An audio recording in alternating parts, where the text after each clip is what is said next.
Yeah, firstly, I'd just like to welcome everyone and thank you for coming. I think we're going to get started now. So my name's Dave and I work at the Oxford College of Marketing. I'd just like to let you know that this webinar is being recorded. We just look back and review it for quality purposes, so it won't be shared. So just to make you aware, it's just being recorded for quality purposes. Today we have a really interesting webinar hosted by Alexis on how to build brands through employee stories. So we'll have the presentation first, and then we'll have time for question and answers, but please do type into the chat area. There's a Q&A function as well. So please do just type in any questions as we go through, but I'll hand over to Alexis now. Brilliant. Thanks for that, Dave. So hi, everyone. First things first, can you see my screen? Because without it, we're not going to have a good time.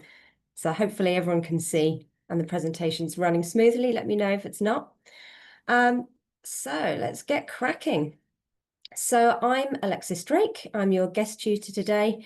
And that's me on the left. And yes, that is in fact a purple ostrich on the right. Don't worry, we'll come to her in a second. So a little bit about my background. I've spent the last 25 plus years working across marketing, brand and recruitment. I've managed teams, I've worked as a freelancer, and I've also run my own business too. So my sector experience is a bit of a tour through the British workforce. I've worked in staffing, which is where I am now, accountancy, higher education, personal branding, even automotive and construction. Basically, if it hires people, I've probably been involved in branding it. I've also got a master's in marketing and leadership. I'm a chartered marketer, and I've picked up a few other letters along the way. So CIPD, REC, FEP, all the good ones that basically sound like secret societies. Mostly it means I'm qualified to be here. And then there's Octavia. So Octavia is my emotional support ostrich. She was born in 2025 from one of my LinkedIn carousels that went viral. And it was a bit of an aha moment for me because I realized that having a mascot was A, eye-catching, B, not seen before in employer branding, and C, allowed me to say things without the fear of being sacked. So Octavia herself, I'm afraid she has no experience. She's got no formal training, but unfortunately for all of us, plenty of opinions. So she represents the voice in your head when someone says, like, just be authentic, but then hands you a script. So whether she makes an actual appearance today, well, you're just going to have to wait and see. So here is our session outline. I have broken it down into two parts because I'm a marketer and a realist. Part one is all about what makes an employer brand believable. So we're going to break down what employer branding actually is and what it isn't, and why slogans don't save hiring strategies, and how great branding should actually scare the wrong people off. We're also going to look at what happens after someone joins, where the truth hides inside your data, how I actually run EVP workshops that deep it. I'm literally doing one straight after this webinar. And we're going to basically bring it all to life, not just in job ads, but in how people are treated every day. And then we're going to pause, we're going to let that sink in and move into part two. So employee generated content that doesn't suck, because that's really useful. We're going to define what EGC is. So that's employee generated content, why it works. And I'll share two really real examples of warts, wins and all. And we're going to explore what not to do, how to make it safe, and how to get authentic content without begging or bribing anyone. Finally, I'm going to give you a low budget, no excuses starter kit. So if you're new to content or if you're just skint, I can help you with that. And we'll wrap up with some playback moments in the Q&A. So please do jot down your spicy questions along the way. Like Dave said, put them in the chat or have them next to you. Okay, let's get into it. So what is employer branding anyway? Before we get into the good, the bad, and the occasionally bonkers world of employer branding, let's rewind, okay? Because here's the thing. Most people think they know what employer branding is. They assume it's job adverts, maybe a careers page, or perhaps a nice photo of smiling people around a meeting room table with a dog and a diversity quote. But no, employer branding is not recruitment marketing. It's not a careers site. It's not even a logo on a tote bag at a job fair. Employer branding is the perception people have about what it's like to work for a company, whether they've worked for them or not. It's what ex-employees say in the pub. It's what job seekers whisper on Glassdoor. It's what staff post on LinkedIn without running it past their PR team. At its heart, employer branding is about the reputation as an employer and whether it attracts, repels, or retains the people they need to power their business. So just like you've got a consumer brand that affects who buys from you, you've got an employer brand that affects who wants to work for you. And just like with consumer branding, if it's not shaped, someone else will do it for you. And spoiler alert, it won't always be kind. So today we're going to explore how to uncover the truth of employer brand, how to make it distinctive, and how to get real people, not just the marketing team, to help bring it to life. So you can't fix a hiring crisis with a slogan, and plenty of people try. So let's start with this. Everyone's chasing a silver bullet, a new strapline, a jazzy logo, an inspirational video, a line like, we're all about people, plastered across a shiny new careers site. But let me say this now. A good hire doesn't come from a Canva template. It comes from credibility, from truth, from trust. Take Apple, for example. Belonging is everything. It's beautifully written, right?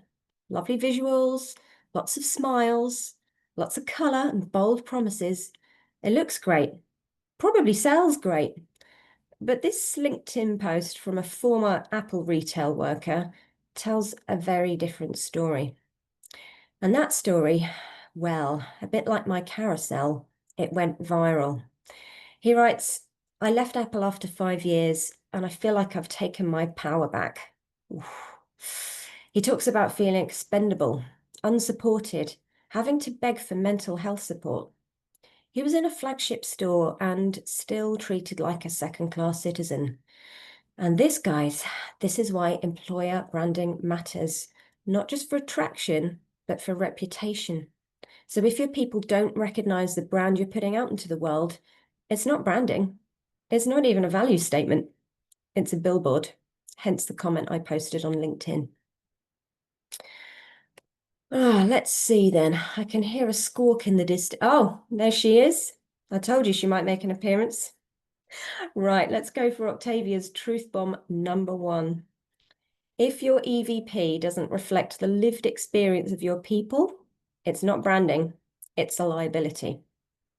So when I work with clients to uncover their true employer brand, I ask these sorts of questions. What would your EVP look like if your frontline staff wrote it? And here's a hint.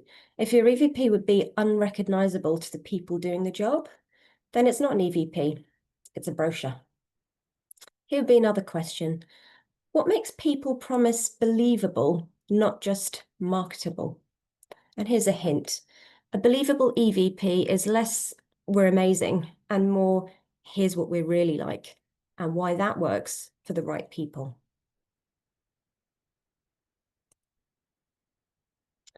So, employer branding should scare the wrong people off. Yeah, I said it. Let's talk about what happens when a company has over-attracted candidates. So right now, job boards are swamped. Recruiters are drowning in irrelevant CVs. And to cope, they're closing roles early and maybe before the right person even saw it. So we've gone from the war for talent to please make it stop. So what you're looking at here, in 2022, a Manchester-based creative agency launched a so-called honest recruitment campaign. Some think they went a bit too far, but then the clue's in the name. The agency was called Offended. One says, sometimes it's good working here, sometimes it's... Another says, if you apply for this position and you're we won't hire you. Now, okay, you might gasp. You might love it. I do. But either way, you get the vibe immediately, don't you? And this is employer branding as a filter, not just a magnet. And in a saturated market, which is what we have now, that's not rude, that's efficient. Right now, I'm finding I have to coach my clients to get braver because the opposite of bold is bland. And bland job ads attract everyone, including the people who hate working for them. Let's see if we have another truth bomb coming up. Oh, there she is, appearing ever so slightly more. So Octavia's truth bomb number 2. Employer branding isn't just about attraction. It can and should be used as a filter to repel the wrong people. So when I work with clients to figure out what's going wrong with their advertising activities, I ask these sorts of questions. What would it look like if your content was honest enough to say, this role isn't for everyone? Here's a hint. If your job ad wouldn't put someone off, it's not specific enough to turn the right people on. Here's another question. What could you say that might save you from 300 of the wrong applications? Here's a hint. Clarity is kindness. Honesty in the job ad saves everyone's time, especially recruiters.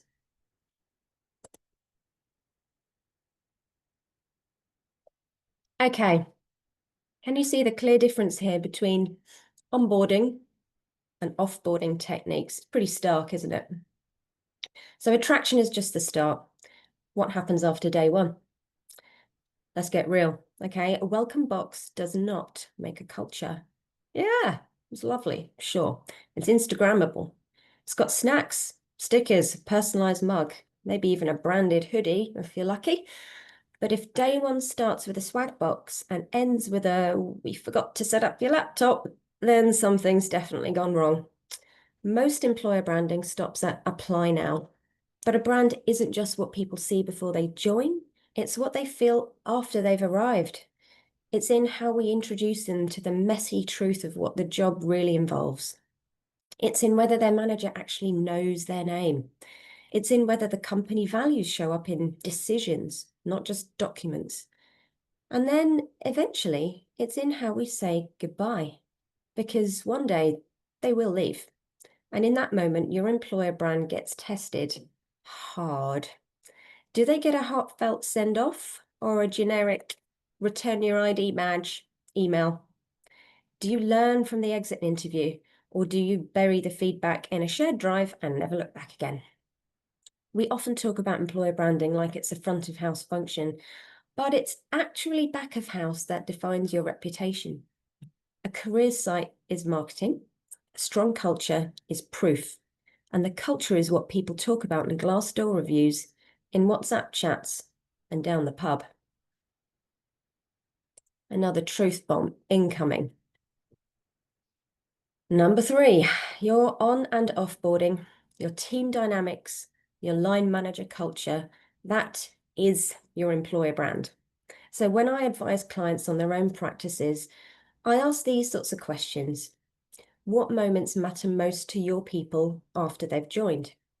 So no one leaves because of bad lanyard, right? Although I've had some horrific ones in my time. They leave because no one asked how they were doing 3 months in. How are you treating people before they leave? And what could you learn from where they're going?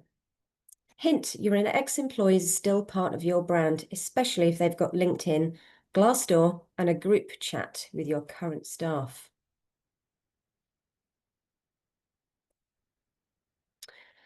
So let's get into a bit of data, because we are marketeers after all. So where the truth hides, data first. How do you even start understanding your employer brand? You don't book a brainstorming session. You don't open Canva. You listen. And I kicked things off with one of my clients, United Utilities, by diving headfirst into everything they already had lying around. So it was onboarding surveys, exit interviews, internal pulse checks, Glassdoor reviews, culture audits, even HR notes scribbled on Post-its. Yeah, seriously. But you know what? Most companies are sitting on a goldmine of employee feedback. They just haven't connected the dots. And yes, I use AI to help make sense of it. I feed the qualitative data into analysis tools that help spot patterns, keywords, emotional tone. I'm not asking ChatGPT to write their employee value proposition, but I am using AI to help surface what themes are already showing up. What language keeps popping up again and again? It's about making the invisible visible. I look for alignment gaps. What are we promising versus what are people actually experiencing? I also look for sticky language, so those phrases people use unprompted that tell you what matters to them. For example, are people talking about feeling supported or just not micromanaged? And that different matters. I look for hotspots where the culture thrives and where it breaks down. So a team might describe their local experience as brilliant, but feel disconnected from the wider organization. And that's insight, not inconsistency. And it tells me where the brand story needs to flex. Let's have a little look at this truth bomb. If you're not listening to your data, your people probably think you're ignoring them. So how did I advise this client? Well, what's the loudest story your data is already telling you without anyone saying a word? So the hint here is I look for emotional patterns, not just percentages. Do people keep mentioning feeling invisible? So that's not a stat, that's a signal. Also, are you treating internal feedback like a goldmine or a box ticking exercise? Here's a hint. You don't need a new survey. You need to read the one you already did. And if you're scared of the answers, then that's probably where the truth is hiding.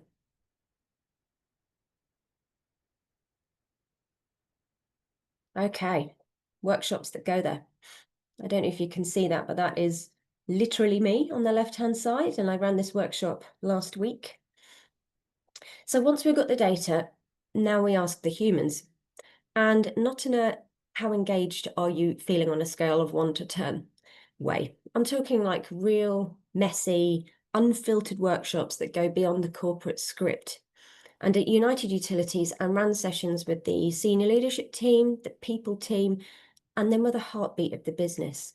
The people who are working in vans, in control rooms, on the front line. Because if your EVP only reflects the top floor, it's going to crash and burn on the shop floor.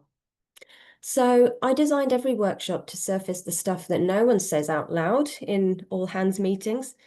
We talked about invisible perks, paper-thin values, the gap between glossy messaging and daily life. And I really let people go there because discomfort is data. I split the groups up. I gave them prompts like, what do people say in the pub after work? Or what do joiners notice that we've stopped seeing? I made space for the contradiction because EVP is not about perfection. It's about patterns. And once you start hearing those patterns repeat, from the warehouse to the boardroom, you've got your truth. Speaking of which, another truth bomb. So Octavia says, if your EVP wouldn't survive a group chat, they won't survive a workshop either. And this is the kind of thing I ask the client. Are you creating space for honesty or just asking people to perform positivity? So if you only hear good news in workshops, you're either terrifying your staff or they think it's not going to make a difference. And here's another thing I'd ask. Would your people say your values out loud or would they cringe first? So here's a hint. If your values land better as hashtags than habits, it's really time to ask why and maybe who wrote them. Right, this is all about building the EVP framework. And this is the stuff that people never see, but it's everything that goes on behind the scenes. So once you've got your human stories and your trend data, it's really time to start shaping it into something usable.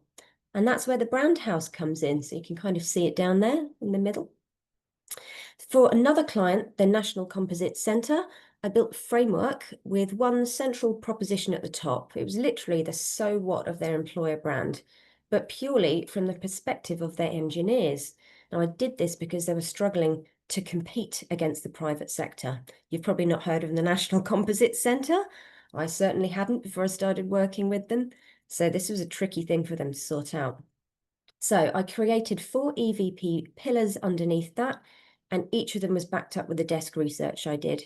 So whether that was workshops, labour market analysis, all of that went into it. So it wasn't a fluffy values poster, it was a living framework that told their hiring managers what to say, their recruiters how to say it, and it helped their employees see themselves in the story. And the tone? Human.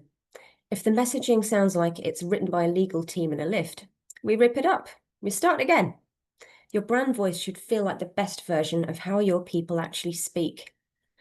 At this point, I also start testing the pillars with employees themselves. So we gut check the words. I ask, does this sound like us? Because if the framework doesn't make people nod or laugh or smirk in recognition, then it's not the brand, it's branding theatre. Let's see if we have another bomb coming up. Here it is, her 6th truth bomb. So if your EVP can't survive being said out loud by a real human, it won't survive the internet either. And this was the kind of thing I said to the National Composite Centre. Does your messaging sound like your people or like it came from an award entry submission? And here's a hint, if it wouldn't pass the pub test, it won't pass the passive candidate test either. Do your pillars tell candidates what you are or what you wish you were? So an EVP isn't aspirational, it's directional. And if it's full of hopeful words with no backing, then your staff are going to smell the spin. We don't like spin when it comes to employer brand. Quick drink. I am suffering from hay fever a bit, so bear with me. Okay, let's bring it to life. So you've built the messaging, but now what? Well, you bring it to life because let me tell you, if an EVP lives in a PDF on the internet, it's already dead. This is where internal comms, leadership comms, hiring manager packs, and employee storytelling collide. So the employer brand starts getting embedded in onboarding, in the line manager guides, and in performance reviews. It's in how companies welcome, recognize, and exit people. So at NCC and Visit Britain, who was another client, I didn't just hand over the brand. What I did was I built toolkits for each part of the business to use it. So this was messaging prompts from recruitment teams, content frameworks for marketing, workshop kits for internal comms, even change management methodologies and advice. Because consistency only happens when people are equipped to be consistent. And crucially, I asked them to look for brand ambassadors. So these are a bit like your influencers, people who are already living the EVP without even realizing it. They were the storytellers. And you don't need actors or slogans. You basically need Angela in facilities, who's been mentoring new starters since 2009, and she doesn't even have LinkedIn. Then we made space for those voices in videos, in lunch and learns, in job ads. Because if your people don't recognize themselves in their brand, you've not brought it to life. You've just built another billboard. So let's have another truth bomb. Oh, she's on her way out. She's clearly disgusted with this. If your EVP only shows up in PowerPoint, it's not a brand, it's a bedtime story. And these are the ways I advised my clients. So can your hiring managers talk about your EVP without reading off a script? And hint, if the only person who knows the brand pillars is the one who wrote them, you've got a pyramid, not a platform. So who in your business is already living the brand? And are they visible enough to inspire others? So you've got to forget the corporate poster child. The magic is really in the unsung heroes. So find them, amplify them, let them lead. Okay. We are just going to pause and reflect for a couple of minutes now. And what I'd really like you to do is to consider the questions on screen and get ready to share your thoughts. Dave, I don't know if it would be possible to unmute people after a couple of minutes and just hear what they think about this part. If not, I can bump it till the end. Let me have a quick look at the participants and just see if I can do that with the participants. Sorry about this. That's fine. If not, we can leave it till the end, not a problem. So how would you describe the employer brand where you work? So start thinking about that. Is it obvious what they stand for? Are there any uncomfortable truths that never get said out loud? And equally, what's actually brilliant about your workplace that nobody is shouting about? Alexis, I can allow people to talk. I think they just need to raise their hand first, and then just because yeah, if I allow everyone to talk, that might cause an issue. But if people raise their hand, I can then pick that up as well. Okay, that sounds fine. So I'll just give you a couple of minutes, guys, just to jot down your thoughts about this. And then it would be great to hear what you think.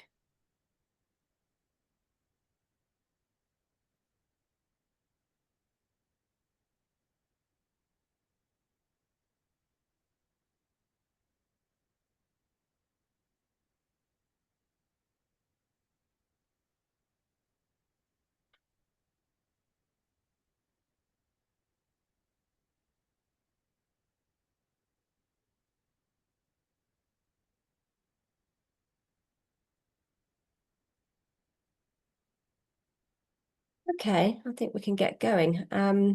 Is there anyone brave enough to tell us what they've thought about? How about the first one? Is anyone working at the moment? How would you describe the employer brand where you work right now?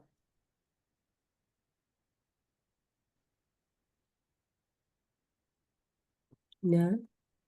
Do you think it's obvious what your company stands for? Or how about uncomfortable truths?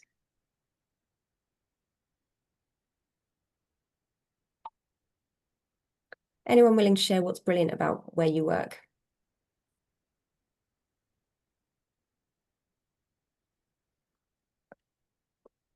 Okay.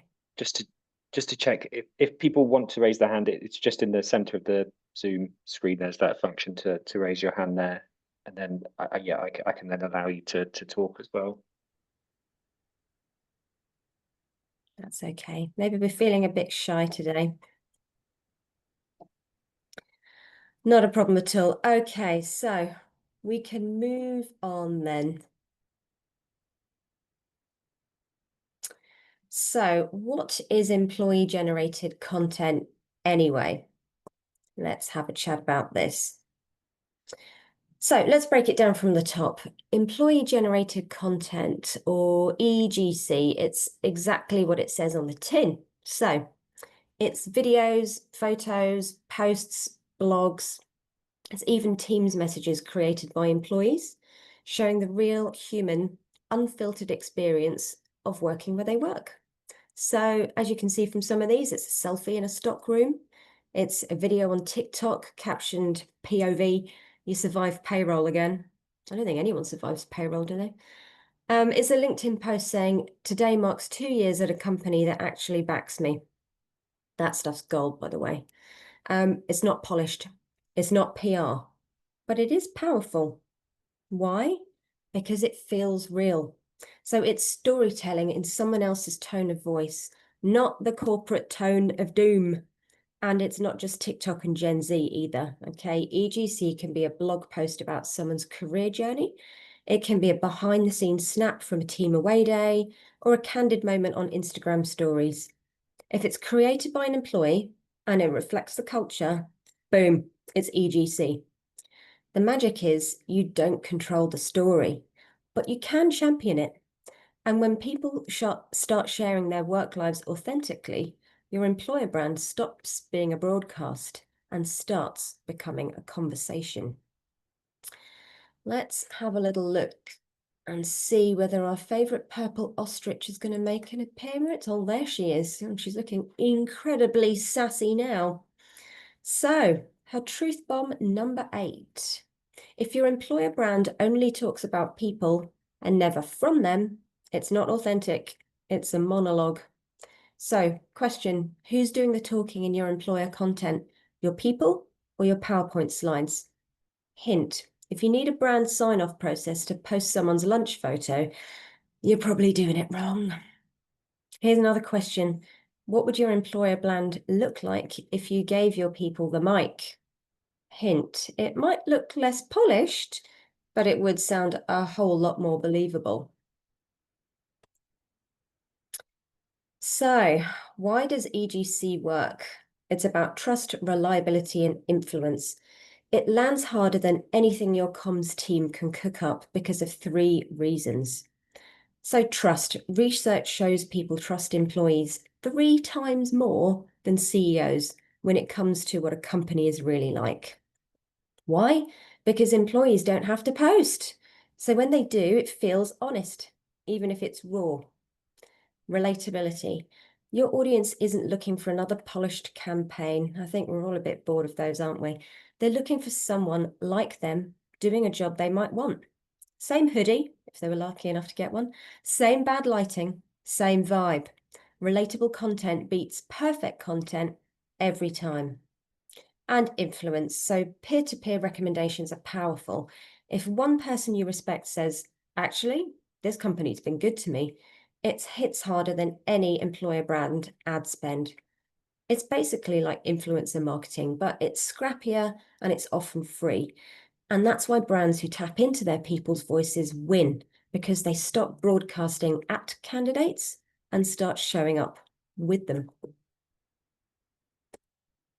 Octavia's truth bomb, number 9. If candidates trust your interns more than your leadership team, you're not broken, you're just normal. So this is what I'd ask my clients. Who has more influence here? Your head of talent or your office TikTok queen? Hint, the algorithm answers this one for you, and so does your application data. Question, is your content built for connection or just compliance? Hint, you can hit brand guidelines and still be human, even if your guidelines are written by someone who's been in the job. Okay, I really hope the tech is going to work now, because I have a couple of real-world examples to show you, both of which I storyboarded, directed, interviewed behind the scenes, post-produced. So this is Visit Britain and GAD, which is the Government Actuaries Department. So I'll tell you 2 stories real quick about these. They're both in the public sector, both very different vibes, and both absolutely honest in their own ways. So first up, Visit Britain. I pitched a short, punchy, under 2-minute film full of warmth, humour and candid moments, and they agreed. And then the CEO needed to be in it. And then the script changed. And then we ended up with 7 minutes, which in video terms is practically a box set. But even through that, the employee voices I captured were pure gold. People spoke openly. One told me she decided she was gay and left her husband whilst working there. Another shared how she'd been bullied in a previous job, and there she felt finally accepted. And you know what? That stuff, you can't script it. You just create space for it to come out. Then there's GAD. Not flashy, definitely not Fashion Week, but actually, their video lifted the lid on something powerful. These are people who've come from the private sector, overpaid, sure, but burnt out, exploited, making decisions they weren't comfortable with. And they were suddenly talking about flexibility, doing meaningful work, and going home on time. I didn't use slick animations. Our clients never have the budget for it anyway, but it was just real people describing work that doesn't destroy them. And to an audience of potential candidates, that hits different. Right, let's see if I can get this one to play. Cross fingers, everyone. And I am going to try and skip through it to the right point. Hopefully the sound works, Dave. If you're new to tourism, let me tell you, tourism is a people business. And that is why our people are so important to us. You are giving back, you are doing good, you are doing a job with purpose, which in turn is, creating more jobs and growth, for Britain as a whole. You're talking about £127 billion industry for tourism, supporting 3.1 million jobs and 200,000 small and medium scale enterprises. I just love it. Until you've worked in tourism, you don't know how amazing it is, because you are putting smiles on people's faces. Helping people around the world to kind of see the great things that exist in this country. There really isn't any other better job. Okay, I'm going to try something nifty here. I'm going to try and scroll through it. I'm not sure if it's going to let me. No, it's not going to let me. We Okay, have we'll carry on. offices in around, I think, 21 markets globally, with teams on the ground who really understand the local customer, the local trade. So in terms of global workforce, it's all about creativity, innovation and ideas, because obviously every market is different. That mix is very important because it allows us to bring the experiences that we have from our cultures, and that also helps. It's not just about partnerships externally, it's about partnerships internally and how we work across both organisations, Visit Britain and Visit England. We have finance managers in like Italy, Germany, the US, China, India. So we work with them and kind of get to see them all and understand what they're doing, even though it's kind of across a whole range of time zones. Okay, cool. We're going to swap over now to GAD. Let's see what they had to say.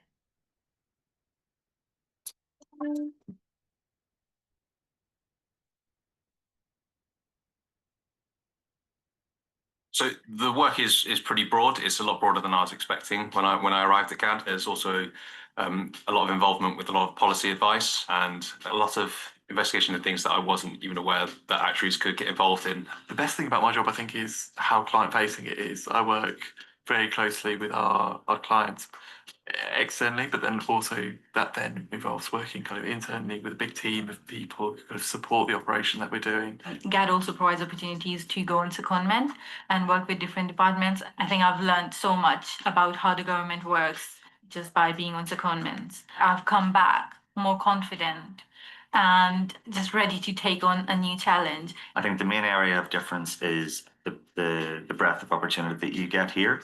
The number of different clients and the type of projects that you get to work on. It's not the type of work you really get exposed to in the private sector, which makes it really, really interesting. Okay. Hopefully the sound worked on that and you haven't just been sitting in silence for a couple of minutes. So, what does Octavia think about this? Authenticity doesn't need a drone shot. It just needs a safe space and a good edit. So are you spending more time filming your CEO than listening to your staff? If your most powerful quotes aren't from leadership, maybe leadership doesn't need to be in the video. And here's something else I'd ask a client. Is the content polished but forgettable, or raw but resonant? So one unscripted moment of truth beats 10 minutes of perfectly planned blah. I'll give you the links to those videos afterwards, Guy, if you want to watch the 7-minute epic version. Okay, let's talk about what not to do, because EGC can be powerful, but only if you don't crush it under the weight of process, panic, or performance anxiety. First red flag, over control. If every post needs a 6-person approval chain, it's not employee-generated content, it's corporate theatre. The minute you start sanitizing people's words to sound on brand, you've lost the point. Let them sound like themselves. That's the whole point. Second, forced enthusiasm. If Karen from payroll has been voluntold to film a TikTok about why she loves working here, and she looks like she's in a hostage video, it's gonna tank. So give people the option, and more importantly, give them the confidence to say no. Third, the phantom EVP. If your external content is all smiling faces and quirky perks, but internally people are screaming into the void, you're not doing employer branding, you're doing misdirection. EGC only works if the culture backs it up. So if the lived experience doesn't match the video, your Glassdoor reviews will. So don't bribe people with branded hoodies. Don't make interns do dance routines unless they offer. And for the love of all that's purple and feathered, don't put your CEO on TikTok unless they're funny on purpose. Right, let's look at 2 corporate examples now. First up, Deloitte.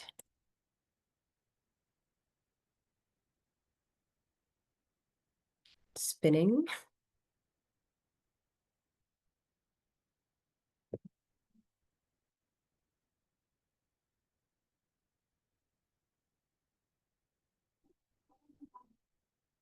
You never know how far one idea will go and who it will impact. Like her family, their community, our planet. At Deloitte, we measure ideas by the impact they'll have. Because why work so hard to find solutions if it doesn't make a difference in people's lives? Why connect or innovate or engineer anything if not to make an impact that actually matters? No matter who you are, where you are, or where you're going, Deloitte is there and there and even there. We are dedicated to helping people and organizations solve problems, to know faster, to grow farther, to go from red to black, green, creating impact where it matters most. The only bit I actually liked on that was the kid in the kitchen. Let's have a little look at IBM.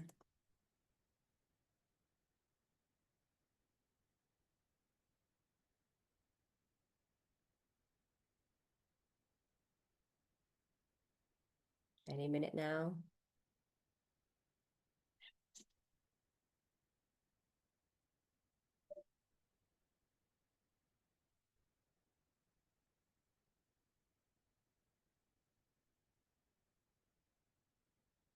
I introduced the world to digital storage to magnetic tapes, marking the transition to electronic computers. I built the computers and software for the Apollo missions, landing Neil Armstrong and Buzz Aldrin on the moon. I invented the UPC barcode, transforming the way retailers track and store inventory. And I invented the magnetic strip you see on most credit cards, revolutionizing the way you travel while keeping your information secure. Okay, I'm going to stop that there. So quite a lot of difference, as you can see. Lots of voiceover, not really hearing from the employees themselves. It's safe, it's definitely polished, probably cost an absolute fortune.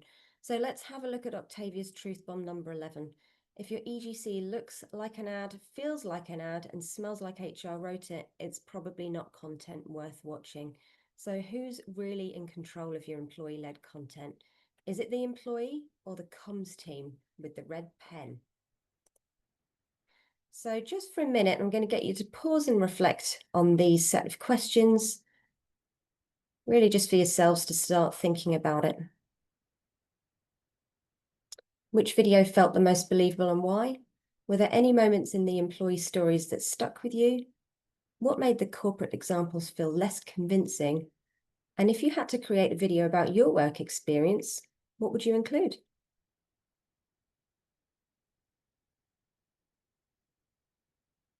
Okay, so here's the thing that doesn't get talked about enough. Not everyone wants to be visible, and not everyone feels safe putting themselves online. If you want great EGC, you have to build a culture where participation feels optional, not expected. So it starts with consent, explicit, enthusiastic consent. Not we once asked in a team meeting, but, individual check-ins, written approval where needed, and the freedom to say no without guilt. Then comes comfort. Is this someone's first time on camera? Are they neurodivergent? Are they worried how they look or sound? You've got to meet people where they are. And you have to build psychological safety internally as well, because no camera angle will fix it externally. So it's about the culture. People don't need to be media trained. They need to be trusted. So another truth bomb. You can't ask people to show up on camera if you haven't shown up for them in real life. And that is really going to come across in your videos and all of your content if you haven't. So how do we get EGC from people who aren't professional content creators? Well, you don't need a ring light or a film crew, although I have got one in these pictures, but you just need strategy, simplicity, and a bit of psychology. You've got to ask better questions. Don't just say, can you make a video? Ask what's something you wish you knew before you joined, or what moment this week made you feel proud of your team. And these prompts unlock real stories. So some people are talkers, other people are writers, so make sure you have different formats to offer people as well. The moment someone feels like content is more important than their comfort, the trust breaks. So make sure that the people you're asking to contribute actually want to.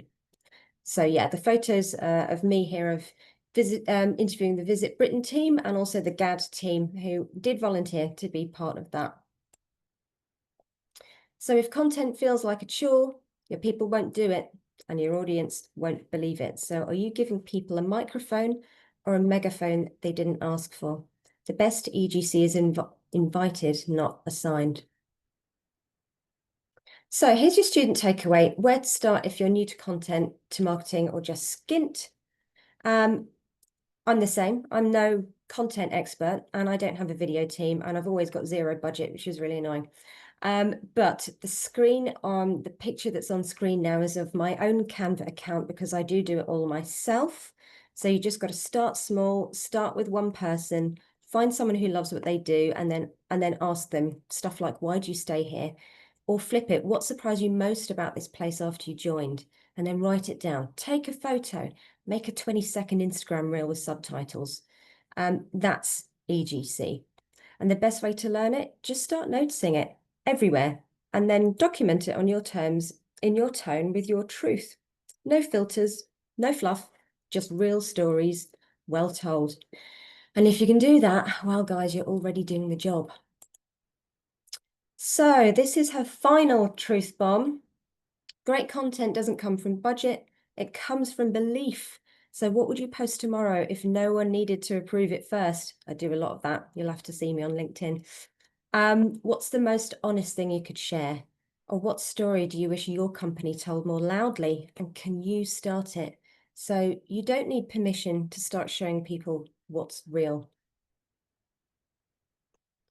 Okay.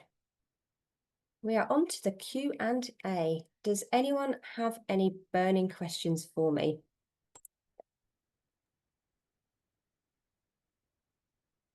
Bye, Evie. Sorry you have to go.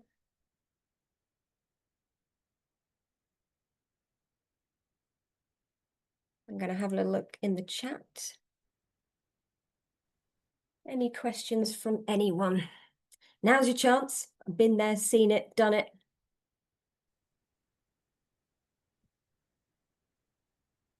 I can give free tips on how to do stuff in Canva.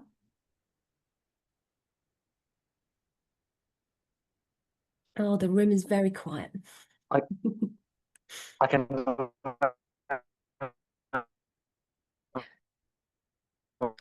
Don't know if that's Dave talking, but it's a bit broken.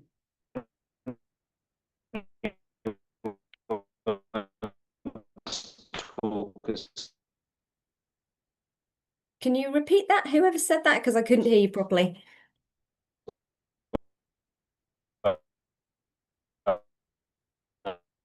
Whoever it is might need to put it in the chat because you're sounding like a robot.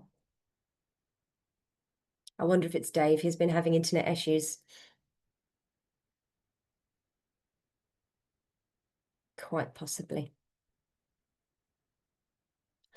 Does anyone want to revisit the pause and reflect sessions? Is there anything from those videos that you... Oh, great. Okay, thanks, Giorgio. Do we have stats on how EGC impacts companies?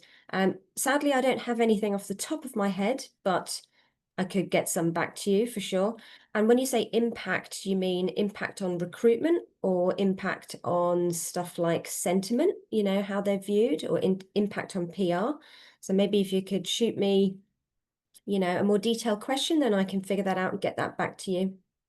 How did I get into this line of work? Find it very interesting and think a lot of corporates could benefit from this. So that's from Karina. Thank you. Yeah. So how did I get into employer brand? Well, I've always been in the world of staffing and recruitment. So I started off as a recruiter. I then went into marketing in a small way. I then stopped working and had babies quite young, and I retrained as a personal brand coach. And then I went into marketing properly, but for a careers team at a university. And that's when I started getting interested in how brands were showing up and how companies were showing up to try and recruit our students. So I got really interested in that and started putting out a lot of content on socials, sort of creating learning things for the students, advising the companies who are trying to recruit our students on how they could show up better. And then I got headhunted by Reed. So if you're not on LinkedIn already, guys, get on LinkedIn. I cannot stress to you the importance of being visible so that you can get seen, you can get hired, you can get offered jobs that aren't typically out there. So that's how I got into it. And you think a lot of corporates could benefit from this. Maybe you mean from a a less filtered approach, a more raw approach. That's certainly what I advocate to my clients, largely because none of them ever have budget to do it in a polished way anyway, so it kind of fits the brief to do stuff that's a bit different, a bit off the cuff. Oh, that was you, Dave. Okay. Yes, your internet is particularly bad. I agree. Okay, so Giorgio says recruiting. So stats on how EGC impacts recruiting and if it impacts the bottom line. Well, recruitment always impacts your bottom line because the people that you bring into the company will either sink it or swim it, most of them in between somewhere. So that's a great question. It certainly impacts recruitment. I think we live in a world now where everyone's looking at videos, everyone's looking at short, quick burst content, and to have employer-generated content is just a new way of recruiting for jobs. So it's not just about job adverts. They can tend to be pretty bland, pretty samey. You only have to go onto read.co.uk to see a sea of everyone advertising the same way. So EGC is definitely a way that companies can stand out, that they can start lifting the lid on what it's really like to work there. So they attract people who will naturally align with what that culture's like. So it's really, really important. Recruitment's expensive. If you get it wrong, apparently it's about £30,000 per head if you get it wrong in terms of time and effort cost of recruiting just one person, £30,000. So yeah, if you get it wrong, at your peril. Okay, how has EGC changed in the last 5 years? That's from Christy. Well, that's a great question. I'd say it's changed more in the last 10 years. So EGC might have been something that companies were doing in a small way 10 years ago, getting testimonials with a headshot, you know, that very kind of basic static type tile, if you like, social media tile. Now it's much more about video. Much more about getting that kind of 20-second clip, 30-second clip, even shorter, getting it from the horse's mouth, employee advocates and ambassadors. That's a big thing now. I literally read a white paper on it yesterday about how powerful that is. But also not just from the people who are having a good time at the company, because everyone can smell a rat there if they can see right through it. It's about getting stories from people who are doing a real job, difficult stuff, and telling what the truth is about that job. So I'd say that's mainly how it's changed. We've gone from kind of static written content on career sites and stuff like that to a lot more video. How would I advise on buy-in from senior leadership for a strategy that puts EGC at its heart? Oh, Dan, I love this question because I literally have a newsletter on LinkedIn that has covered that a few weeks ago. So if you want, if I can get your details, or if you want to find me on LinkedIn, the link's on that final slide there. Sign up to the newsletter because I've literally created a cheat sheet of how recruiters or anyone in a hiring position can start talking to their leadership team about how important it is. So for context, you work for a charity where leaders like things a bit safe, yeah, due to the sector they work in. Reluctance to get edgy. I hear it. It's a spicy one. Have a look at the newsletter because I've got a cheat sheet there.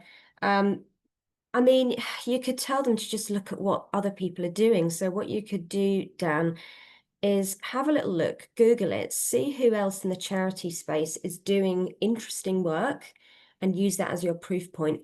So always when I'm approaching my leadership team about something, I come armed with proof, stats, data, because this is how these people tend to operate. You need to start talking their language.